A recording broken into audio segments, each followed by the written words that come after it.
Hi! Welcome again to Law Everyday. So, ang topic natin today is change of surname.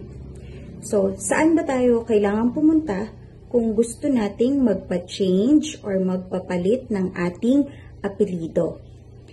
Okay, pinaalala ng ating Korte Suprema sa isang 2019 decision, Dr. Bartolome versus Republic, na ang pagpapalit ng surname ay dapat mong gawin sa korte. Kailangan mong mag-file ng petition to change surname sa court, nangangahulugan na hindi mo ito pwedeng mapabago or mapa-change ang surname mo sa local civil register lamang. So, kung nangangailangan na mapalitan ang inyong surname, kailangang sumangguni sa isang abogado para ma-assist kayo or matulungan kayo na mag-prepare ng tamang petisyon na ifa-file sa korte para sa pagpapalit ng inyong surname.